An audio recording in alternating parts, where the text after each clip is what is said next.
அனைவருக்கும் வணக்கம். இனிய காலை விடிந்தது. ஆனால் தாமரையின் மனதில் இருள் விலகாதிருந்தது. தாமரை தன் படுக்கையில் எழுந்து உட்கார்ந்திருந்தாள். இரவு முழுவதும் தூக்கமில்லாமல் அழுது அழுது அவருடைய கண்கள் வீங்கியிருந்தன. ஆசை 60 நாள், மோகம் 30 நாள் என்பார்களே, அதுபோலதான் தன் வாழ்க்கையிலும் கட்டிய தாலி கயிற்றின் ஈரம் காய்வதற்குள் எல்லாம் முடிந்துவிட்டதே என்று நினைத்தாள்.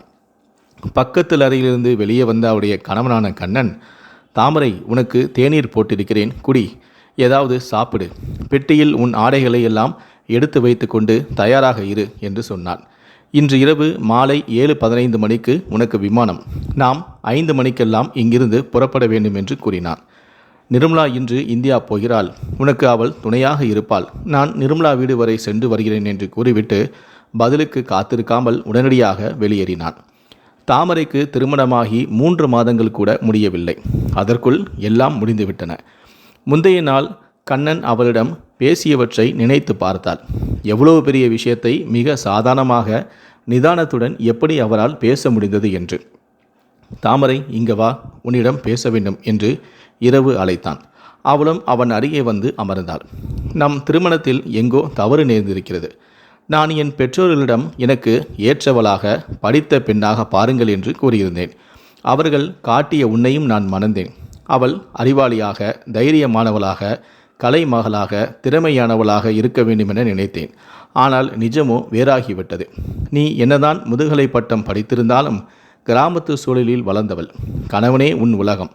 கணவன் மது அருந்தக்கூடாது என்று நினைப்பவள்தான் நீ.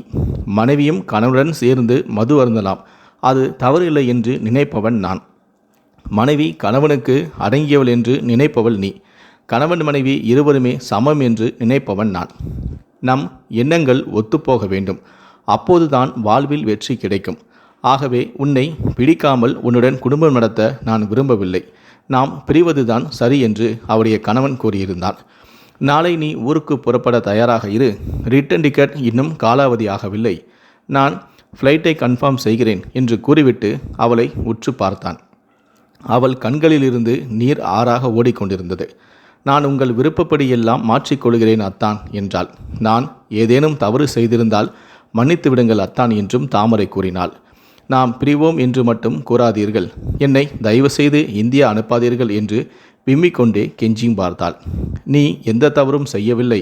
நீ ஒரு அழகான, அடக்கமான குடும்ப பெண். ஆனால் எனக்கு பொருத்தமானவளா, எனக்கு தகுதியானவளா? அந்த தகுதிகள் உன்னிடம் இல்லை. உன்னை பிடிக்காமல் உன்னிடம் போலியான ஒரு வாழ்க்கையை நடத்த எனக்கும் உடன்பாடு இல்லை. ஆகவே நீ இந்தியா சென்றுவிடு. மேலும் உன் திறமைகளை வளர்த்துக்கொள். நான் என் ப்ராஜெக்டை முடித்துக்கொண்டு இந்தியா வந்து உன்னை அழைத்து வருகிறேன் என்று சொன்னான்.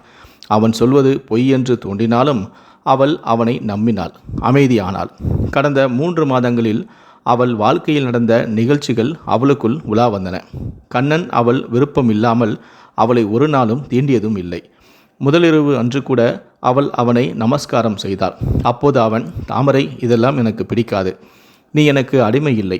கல்லானாலும் கணவன், புல்லானாலும் புருஷன் என்பதெல்லாம் பொய். பரஸ்பரம் ஒருவர் மற்றவர் உணர்வுகளை புரிந்து கொள்வதுதான் முக்கியம் என்றும் கூறினான். நீ திருமணச் சடங்குகளால் மிகவும் கலைந்திருப்பாய், போய் தூங்கு என்றும் கூறிவிட்டான். பின் தேனிலவுக்கு கொடைக்கானல் போய் வந்தார்கள். அவளின் உணர்வுகளை அவன் மதிப்பது அவளுக்கு மிகவும் பிடித்தும் இருந்தது. எல்லாம் தான் செய்த பாக்கியமே என்றும் கருதியிருந்தாள் தாமரை. திருமணத்திற்கு வந்தவர்கள் கூட அவள் அதிர்ஷ்டக்காரி, வெளிநாட்டு மாப்பிளையை கட்டியிருக்கிறாள் என்றார்கள். ஆனால் இப்போதோ நல்ல வாழ்வு கிடைத்தும் அதனை தக்க வைத்து கொள்ள தெரியாமல் அதிர்ஷ்ட கெட்டவளாகி விட்டேனே என்றும் வருந்தினாள் தாமரை. திருமண விடுப்பு முடிந்து இருவரும் சிங்கப்பூர் புறப்பட்ட போது வழியனுப்ப வந்த அவளுடைய பெற்றோர் கணவனின் மனம் கோணாமல் நடந்து கொள்ளுமா என்று கூறிய அறிவுரைகள் அவளுடைய ஞாபகத்திற்கு இப்போ வந்தன. இப்போது இவள் மட்டும் தனியே போனால் என்ன நினைப்பார்கள்? என்னடி திரும்ப வந்துவிட்டாய் என்று கேட்டால் என்ன சொல்லி சமாளிப்பது என்று குழம்பினாள் தாமரை. இந்த சிங்கப்பூரில் கண்ணனை தவிர அவளுக்கு என்று யார் இருக்கிறார்கள்? எல்லாவற்றையும் தனக்குள் அசை போட்டு கொள்வதை தவிர வேறு வழியில்லை தாமரைக்கு. கணவன் மீது அவளுக்கு சிறிதும் கோபம் இல்லை. எல்லாவற்றுக்கும் தான் காரணம் என்று கற்பித்து கொண்டாள். மீண்டும் மீண்டும் என்ன அலைகள் அவளுக்குள் ஆர்ப்பரிக்க ஆரம்பித்தன. அவர் என்னை நன்றாக தான் கவனித்து கொண்டார். நான் தான் அவருக்கு ஏற்ற மனைவியாக நடந்து கொள்ள தவறிவிட்டேன். அன்று அவர் அலுவலக நண்பர்கள் கலந்து கொண்ட விருந்தின் போது அவர் ஆசையாக வாங்கி தந்த அந்த குதிவைத்த செருப்பை அணிந்து கொண்டு நடக்க தெரியாமல் நடந்து காலிழை கீழே விழுந்து, அவருக்கு எவ்வளோ அவமானமாக இருந்திருக்கும். எல்லோரும் என்ன கண்ணன், உங்கள் மனைவி பேச மாட்டார்களா என்று கேட்டபோது அவர் எவ்வளவு வருத்தப்பட்டிருப்பார். நான் படித்து என்ன புண்ணியன், எல்லோரையும் போல ஆங்கிலத்தில் சரளமாக பேச வரவில்லையே. ஒரு நாள் அவர் மீது மதுவாடை அடித்தபோது நான் சும்மா இருந்திருக்க வேண்டும். ஏன் குடித்தீர்கள் என்று அவரிடம் சண்டை போட்டிருக்கக்கூடாது. அவருடன் வேலை பார்க்கும் அந்த நிர்மலாவைப் போல நானும் கணினி படித்து வேலைக்கு போக வேண்டும், தைரியமானவளாய் இருக்க வேண்டும். இதெல்லாம் தான் அவருக்கு என்னை பிடிக்காமல் போக காரணங்கள். நான் என்னை மாற்றிக்கொள்ள வேண்டும். இப்படி அவள் சமாதானப்பட்டு கொண்டாலும் பிரிவை நினைக்கும் போதெல்லாம் அவளுடைய கண்கள் குளமாகின. கண்ணன் சிங்கப்பூர் பன்னாட்டு நிறுவனம் ஒன்றில் கணினி துறையில் ப்ராஜெக்ட் மேனேஜராக வேலை செய்கிறார். அவன் பெற்றோர் இந்தியாவில் இருந்தார்கள். அவன் பெற்றோர் அவன் கூறியபடி அவனுக்கு பின் பார்த்தார்கள். தாமரையின் அடக்கமும் அமைதியும் அவர்களுக்கு மிகவும் பிடித்திருந்தது. அவர்கள் தங்களுடைய மருமகள் இவளே என்று முடிவும் செய்தார்கள். தாமரையின் போட்டோவையும் அவள் படிப்பு பற்றியும் அவனுக்கு விவரங்களையும் அனுப்பியிருந்தார்கள். கண்ணனுக்கும் பிடித்திருந்தது. கல்யாணம் நிச்சயமானது. கண்ணன் 2 வார விடுப்பில் இந்தியா வந்து தாமரையை மணந்து சிங்கப்பூருக்கு திரும்பியிருந்தான். தாமரைக்கு பெற்றோரை பிரிந்து வந்த துயரம் வாட்டினாலும் தன் கணவனே தனக்கு எல்லாம் என்று நினைத்தும் கொண்டாள். அவனை நன்கு கவனித்து கொள்ள வேண்டும் என்றும் நினைத்தாள். அப்போதெல்லாம் அவருடைய கணவனான கண்ணன், நீ எல்லாவற்றுக்கும் என்னையே சார்ந்திருக்கக்கூடாது, சுதந்திரமாக இரு, உன்னை சுருக்கி கொள்ளாதே என்பான். அவளும் மாறிவிடுகிறேன் என்பாள். ஆனாலும் மீண்டும் அவனையே அவளுக்கு எல்லாமாகி விடுவாள். இந்த நேரத்தில்தான் அவன் அலுவலகத்தில் நிர்மலா என்ற பெண் தற்காலிக பணியில் இவனுக்கு உதவியாக பணியாற்ற நியமிக்கப்பட்டிருந்தாள். அவள் இந்தியாவிலிருந்து வந்திருந்தாள். நிர்மலாவின் நேர்த்தியான அழகிலும் அறிவிலும் கண்ணன் நெகிழ்ந்து போனான். அவளோடு வேலை செய்வதில் நேரம் போவதையும் மறந்தான். வீட்டிலும் நிர்மலாவை பற்றியும் சொல்லுவான். நிர்மலாவை பார், தனியாக சிங்கப்பூர் வந்து பணியாற்றுகிறாள். உன்னை பார், இங்கு இருக்கிற மார்க்கெட்டு போய் வரக்கூட உனக்கு துணை வேண்டியிருக்கிறது என்றும் திட்டுவான்.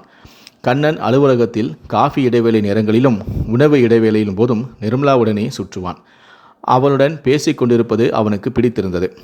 அவனின் முற்போக்கு கருத்துக்களை அவளிடம் கூறுவான். அவளும் சில நேரங்களில் அவனை ஆமோதித்து பேசுவாள், சில நேரங்களில் அவனை மறுத்தும் பேசுவாள். அவன் மனைவியை பற்றி ஏதாவது ஆரம்பித்தால் மலுப்பலாக நழுவி விடுவான் கண்ணன். நிர்மலா இன்னும் மனமாகாதவள். அவன் மனம் நிர்மலாவையும் தாமரையும் எடை போட்டு பார்த்தது. இருவருக்கும் ஏணி வைத்தாலும் எட்டாது என்று நினைத்தது. நிர்மலா தன் மனைவியாக இருந்திருக்க கூடாதா என்றும் அவன் மனம் ஏங்கியது. நிர்மலா ஒரு வரையறைக்குள் நட்பாகத்தான் அவனுடன் பழகினாள். ஆனாலும் அவன் மன ஓட்டங்களை அவளால் லேசுபாசாக உணரவும் முடிந்தது. கண்ணன் தன் மனைவியை வெறுக்கிறானா, அதற்கு தான் ஒரு காரணமாக இருக்கக்கூடுமோ என்ற சந்தேகமும் அவளுக்குள் வந்தது. நிர்மலா இந்தியா புறப்பட ஆயத்தமாகி கொண்டிருந்தாள். அவளின் அலுவலக வேலைகள் முந்தைய நாளே முடிவடைந்திருந்தன. எல்லாரிடமும் விடைபெற்று கொண்டாகிவிட்டது. ஷாப்பிங் வேலைகளும் ஓரளவுக்கு முடிந்துவிட்டன. இன்னும் வாங்க வேண்டிய பொருட்களின் பட்டியலை சரிபார்க்க துவங்கினாள். கதவு தட்டும் ஓசை கேட்டது. கண்ணன் தான் இருக்கும். ஏதோ நேரில் பேச வேண்டும் என்று சொன்னாரே. நினைத்து கொண்டே கதவையும் திறந்தால் கண்ணன் தான் வந்திருந்தான். வாங்க கண்ணன் என்று வரவேற்று உபசரித்தாள். சோபாவில் உட்கார்ந்த கண்ணன் தன்னை ஆசுவாசப்படுத்தி கொண்டு சொன்னான், நிர்மலா, என் மனைவி தாமரையும் உன்னுடன் வருகிறாள். அவன் முகம் குழப்பமாக இருப்பதை அறிந்தாள் நிர்மலா. எங்கே வருகிறாள் என்று கேட்டாள். இந்தியா. என்ன திடீர் பயணம்? ஒன்றுமில்லை, சும்மாதான், மழுப்பினான் கண்ணன். இல்லை, சொல்லுங்கள், ஏதாவது பிரச்சனையா? எப்படி உனக்கு தெரியும்?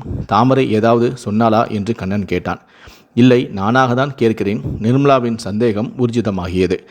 ஆம் என்று மென்று விளங்கினான் கண்ணன். நான் தங்களுடைய குடும்ப விஷயத்தில் தலையிடுவதற்கு மன்னிக்கவும். என்னிடம் சொல்லலாம் என்றால் சொல்லுங்கள், என்ன பிரச்சனை என்று கேட்டாள் நிர்மலா. நாங்கள் பிரிய வேண்டும். என்னால் போலியாக வாழ தெரியவில்லை. அவள் எனக்கு ஏற்றவளாக இல்லை. நான் கண்ட லட்சிய மனைவி வேறு. அவளுக்கு அந்த தகுதிகள் இல்லை. எப்படி என்னால் ஏற்றுக்கொள்ள முடியும் என்றான் கண்ணன்.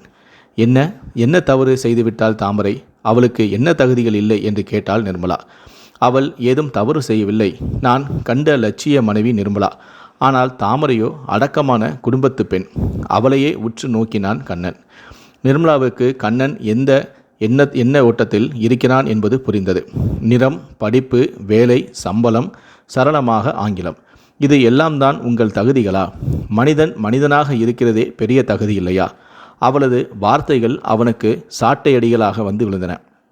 ஆமாம் கண்ணன், மனுஷத்தனம் மட்டுமே இருந்தால் போதும்னு நினைக்கிறேன். வேறு எல்லாத்தையும் தெரிஞ்சு இது தெரியாமல் போனால் என்ன லாபம்? உங்கள் மனைவி தாமரை என்னை மாதிரி உங்களை மாதிரி வெளியுலக சாமர்த்தியம் இல்லாமல் இருக்கலாம். ஆனால் அவங்களுக்கு உங்கள் மேலே அன்பு இருக்குது. வேறு என்ன வேணும் உங்களுக்கு? அந்த குறைவில்லாத அன்பையும் மனுஷ உறவுகளையும் விட மற்றதெல்லாம் பெருசாக என்ன? நீங்கள் என்ன நேர்முக தேர்வு நடத்தி மனைவிங்கிற வேலைக்கு ஆளாக எடுக்கிறீங்க? எல்லாத்தையும் தெரிஞ்சுக்க நினைக்கிறது தப்பு இல்லை, தெரியாமல் இருக்கிறதும் தப்பு இல்லை. என்ன தகுதி? நமக்கு யார் கூடவும் சந்தோஷமாக இருக்க தெரியணும், எப்பவும் சந்தோஷமாக இருக்க தெரியணும். அதுதான் தகுதி. மூஞ்சிலையும் மனசுலையும் சிரிப்பு வந்துட்டா சந்தோஷத்துக்கு குறைவே இல்லை கண்ணன். உங்கள் புத்திசாலித்தனத்தை நுழைச்சி எல்லோரையும் துருவி பார்க்கக்கூடாது. ஒவ்வொருத்தரையும் அப்படியே ஏற்றுக்கணும். நிறைகுறைகளோடு ஏற்றுக்கொண்டு நீங்களும் சந்தோஷமாக இருக்கணும். அந்த பெண் உங்கள் மேலே வச்சிருக்கிற அன்புதான் மிகப்பெரிய தகுதி என்று பேசி முடித்தாள் நிர்மலா. கண்ணன் ஒன்றும் கூறாமல் அங்கிருந்து புறப்பட்டான் அவசரமாக. அன்று மாலை விமான நிலையத்தில் கண்ணனும் தாமரையும் சிரித்த முகத்தோடு நிர்மலாவை மட்டும் வழி அனுப்பி வைத்தார்கள். நிர்மலா மன நிறைவோடு அங்கிருந்து விடை பெற்றாள். கண்ணன் தாமரையிடம் தன் மனமாற்றத்திற்கான காரணத்தை கூறாமல் அவள் இந்தியா போகவில்லை என்பதை மட்டுமே கூறியிருந்தான். அதனால் ஒன்றும் புரியாத மகிழ்ச்சியுடன் தாமரை கண்ணனுடன் வீடும் திரும்பினாள். வீட்டுக்கு போய் விளக்கமாக சொல்லி அவளை மகிழ்ச்சி கடலில் ஆழ்த்த வேண்டுமென்று கண்ணன் நினைத்தும் கொண்டான். மனநிறைவு என்பது நம் மனதில் உள்ளது. இன்று போல் என்றும் வாழ்க. இந்த வீடியோவை பற்றிய உங்களுடைய கருத்துக்களை கீழே இருக்கக்கூடிய கமெண்ட் செக்ஷனில் மறக்காமல் சொல்லுங்கள். நன்றி, வணக்கம்.